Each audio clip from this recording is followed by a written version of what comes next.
Ada yang pernah mengatakan begini, dari kalangan ateis, Allah nggak kelihatan. Terus bagaimana untuk kita menyatakan Allah itu ada? Ini kadang-kadang orang ateis ini pertanyaannya luar biasa ya Pak. Sebetulnya sangat mudah sekali. Sesuatu yang tidak terlihat bukan berarti dia tidak ada. Kita kasih contoh. Ini listrik yang plus. Kalau pegang kesetrum nggak? Kesetrum. Berarti ada aliran nggak? Alirannya kelihatan nggak? Aliran nggak kelihatan, tapi begitu kita pegang berasa ada aliran. Berasa. Nah, jadi kalau orang mengatakan ini di dalamnya ada aliran yang bergerak, nggak kelihatan. Aliran itu nggak kelihatan ya, Pak. Tapi begitu dipegang berasa, oh iya ada aliran. Nah, jadi artinya apa? Sesuatu yang nggak kelihatan mata bukan berarti dia tidak ada. Aliran listrik yang nggak kelihatan mata bukan berarti aliran itu tidak ada, saudara. Oh, banyak sekali di alam semesta ini bisa kita buktikan hal-hal yang nggak kelihatan mata tapi ternyata ada. Contohnya apa? Bakteri. Bakteri nggak bisa kelihatan mata kita ya, Wan. Kecil sekali. Tapi begitu kita bawa makanan yang kotor ke dalam laboratorium dengan menggunakan mikroskop, saudara, mikroskop maksudnya baru kelihatan itu bakteri. Udah pakai mata nggak bisa. Enggak kelihatan pakai mata, saking kecilnya. Subhanallah, Allah bisa menciptakan makhluk yang begitu kecil, begitu halus sampai mata kita nggak melihat ya. Subhanallah. Nah, artinya apa di sini? Sesuatu yang nggak kelihatan bukan berarti tidak ada. Itu baru kita cerita makhluk tuh. Aliran listrik kan makhluk, bakteri kan makhluk. Makhluk saja ada yang nggak kelihatan, tapi dia ada. Nah, lalu kenapa kita menentang Allah nggak kelihatan langsung kita bilang nggak ada? Makhluk aja ada, yang nggak kelihatan tapi ada. Ada nggak di makhluk? Terjadi. Nah, kalau di makhluk Allah saja ada yang nggak kelihatan mata, tapi wujudnya itu ternyata ada. Kenapa kita mesti bingung? Allah yang menciptakan alam semesta ini ada tanpa bisa dilihat oleh makhluknya. Jadi tidak terlihat bukan berarti tidak ada. Nah, maka itu untuk kita tahu keberadaan Allah. Bagaimana cara kita tahu wujud Allah? Perhatikan makhluknya.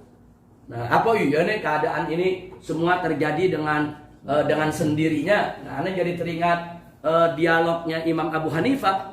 Nah, di zaman Imam Abu Hanifah, saudara, ada seorang mulhid. Nah, mulhid itu seorang yang ateis. Saudara, dia kemana-mana propaganda, dia bilang nggak ada itu Tuhan. Dia bilang ini alam semesta ini terjadi semua bisudfah. Nah, ini terjadi dengan sendirinya, secara kebetulan. Jadi nggak ada tuh penciptanya. Nah, ini kaum mulhid, saudara, punya keyakinan seperti itu. Kemudian dia tantang ulama-ulama. Dia tantang berdebat. Nah, ulama-ulama satu negeri berdebat sama orang ini, saudara, banyak yang kalah. Bukan si ulama nggak punya ilmu, bukan. Masalahnya ini orang ini pinter bersilat lidah, pinter debat. Emang ilmu debatnya luar biasa. Orang kalau berdebat kan modalnya bukan hanya punya ilmu. Banyak orang punya ilmu tinggi, tapi kan nggak mampu berdebat. Berdebat punya keahlian khusus ya, Pak. Jadi banyak ulama kalah berdebat sama dia. Akhirnya ulama-ulama khawatir. Ini kalau ulama-ulama kalah debat sama orang ini, nanti umat di bawah banyak yang ikut terpengaruh. Akhirnya mereka rame-rame datang minta bantuan Abu Hanifah. Abu Hanifah terkenal dengan ahlur ra'yi. Memang Abu Hanifah terkenal jago logika, pintar debat ya, ikhwan. Di samping itu juga ilmunya tinggi. Jadi minta bantuan Abu Hanifah bagaimana menghentikan orang ini. Nah, jadi ulama-ulama ini udah nggak bisa, udah nggak bisa berdebat sama dia nih. Guru-guru kita udah banyak kalah sama orang. Minta bantuan Abu Hanifah. Abu Hanifah terima. Jadi begitu orang tantang, siapa lagi yang mau untuk berdebat sama dia?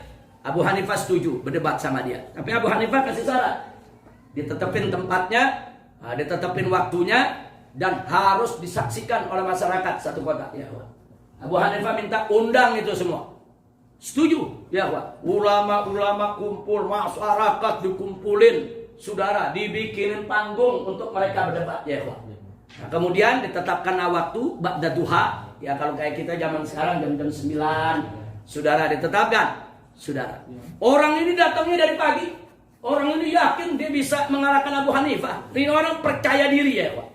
Luar biasa, datang lebih awal, duduk di tempatnya. Abu Hanifah jam 9 nggak datang. Jam 10 nggak datang. Sampai jam 11 nggak datang. Ante mau zuhur nggak datang ya ikhwan. Tinggalnya ulama yang ada main lirik-lirikannya bagaimana Abu Hanifah? Ada apa nggak datang? Wah ini orang udah nunggu hampir 3 jam nggak datang saudara. Wah sesumbar. Mana katanya? Ulama kalian mau berdebat. Ayo. Nah karena Abu Hanifah nggak datang tuh dia takut ya. Nah, kenapa dia takut? Karena memang dia nggak punya dalil. Mulailah dia sesumbar dengan dia punya keyakinan. Angkanya kalian ini harus yakin nggak ada itu Tuhan. Ini semuanya alam semesta terjadi secara kebetulan. Dia bicaralah, dia ceramah tentang keyakinan dia, tentang keyakinan ateisnya saudara. Begitu dia sedang ceramah, datang Abu Hanifah. Baru Abu Hanifah datang ya kawan, maju ke depan. Begitu maju ke depan, saudara orang ini mengatakan kemana kau begini.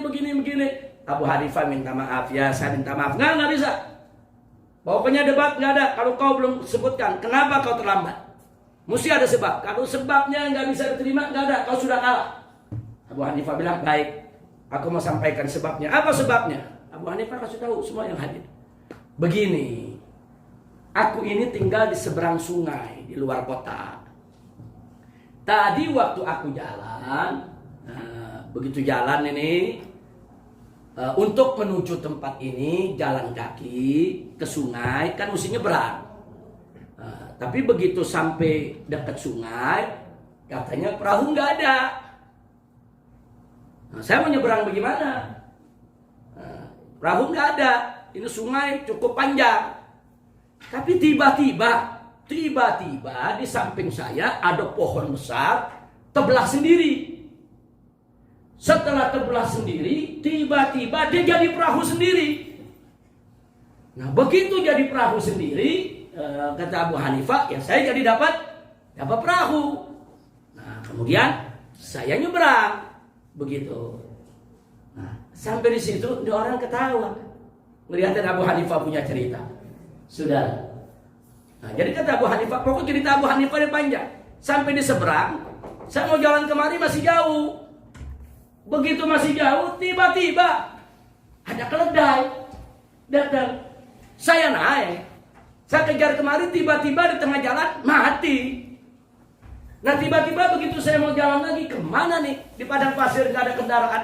Ada onta datang, maranin. Saya naik lagi. Semua Abu Hanifah ceritanya tiba-tiba, kebetulan. Nah begitu Abu Hanifah cerita, apa kata dia? Ya Abu Hanifah, ente majnun. Mana ada orang percaya dia ketawa. Orang itu yang hadir semua ketawa ya Pak. Majnun. Pohon terbelah sendiri, jadi perahu sendiri, nyebrang sendiri. Gila ente. Kata Abu Hanifah, oh begitu. Kalau anda bilang pohon terbelah sendiri, perahu jadi sendiri, gila. Gilaan mana yang ente yang bilang matahari terjadi sendiri, bulan terjadi sendiri, bumi terjadi sendiri, ini manusia semua terjadi sendiri. Oh kalau gitu gilaan ente. Udah selesai sampai sini debatnya. Kurang Abu Hanifah ya. Akhirnya orang-orang yang hadir nuding itu orang yang ateis. Saya bilang, iya lu juga gila. Bubar itu debatnya. Masya Allah. Jadi kadang-kadang tuh ilmu debat ya kawan, perlu yang begitu-begitu. Enggak selalu berdebat pakai ayat Quran, debat pakai hadis Nabi. Ateis pakai ayat Quran, dia nggak terima. Pakai hadis Nabi, dia nggak terima ya kawan. Tapi begitu di akalnya diobok-obok sama Abu Hanifah. Jadi Abu Hanifah simpel, kau nggak percaya. Padahal cuma perahu, apa sih hebatnya perahu? Masa perahu tercipta sendiri kau nggak percaya? Nah, kalau perahu aja tercipta sendiri gak percaya, lalu bagaimana? Bumi tercipta sendiri, matahari tercipta sendiri, bulan tercipta sendiri, saudara. Kemudian ini manusia nih punya mata, hidung, apa semua tercipta sendiri. Kalau aneh gila, itu lebih gila dari aneh. Baru saudara itu ulama-ulama semua yang hadir bersyukur. Umat yang ada yang hadir di situ semua mengatakan tuh orang gila, nggak ada yang ngikutin lagi ajarannya. Alhamdulillahirabbil alamin.